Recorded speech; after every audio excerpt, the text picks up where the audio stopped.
what we're doing, and what I'll be asking you to do, is you're reflecting some content, some of the things that they're saying. You're reflecting some of their emotion. And the third thing that you're doing is that you're listening with your heart.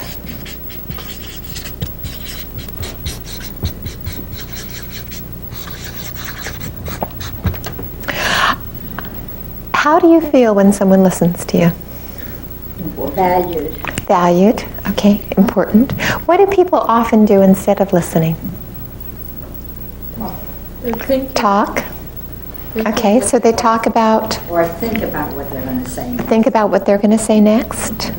What were you saying? Same thing? Thinking about what they're going to say next? Sometimes they're looking around. Sometimes they're looking around. How do you feel when they're going... I don't feel like they really want to hear what I have to say. Okay, so they don't want to hear what you have to say. Okay, what else do people do?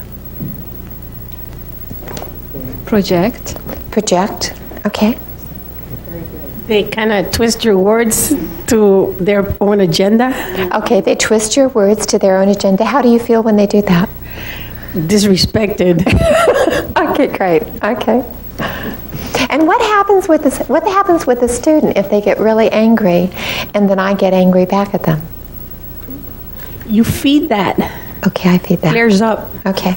Also disempowered because you're in a position of authority. Okay, so, and if I'm a mother and I do that, will that child continue to talk to me? No. Okay.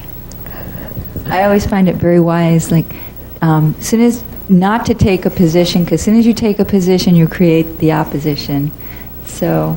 Okay, so when I take a position, like a position of opposition, I'm creating that opposition. Okay, so when I listen, what happens? Okay. You stimulate them, Okay. the listener. Okay, great.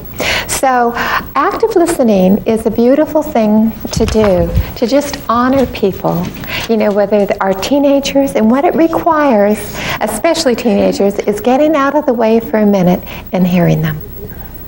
And what happens is that it opens the door. And I want the door to be open to my child, because if that door is open, we can discuss things, and it builds a relationship.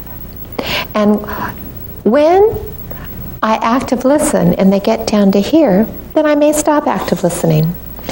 And then I can do some other things. Like once they're at this state, then maybe I might want to give hope, or we talk about a solution, or I just let them know I understand. But if I do this before that, I'm just creating opposition. If you think about it, you know, if you're sitting on the couch and crying, okay, you're sitting on the couch and crying, and I come in and I say, what are you crying for? You always have a problem. What's the matter with you? How do you feel? Misunderstood. Okay, misunderstood. We're ashamed. Okay, you're sitting on the couch crying. I come in and I say, you know, I know what you need to do. What you need to do is you need to get up and you need to start. How do you feel? Yeah. No better. Okay. No love. That's what my kids. Okay, no love. Now, when I start giving you solutions when you have a problem, what's the message? You can't handle it yourself. You can't handle it yourself. You're incompetent. I know much more than you. I know much more than you. And there's something wrong with you because you're having this emotion. Mm-hmm.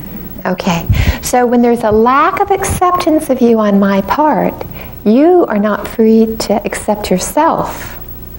And then you feel disempowered to solve your own problem. But when I accept where you are, you feel seen and you have more power to work on your own problem. Exactly.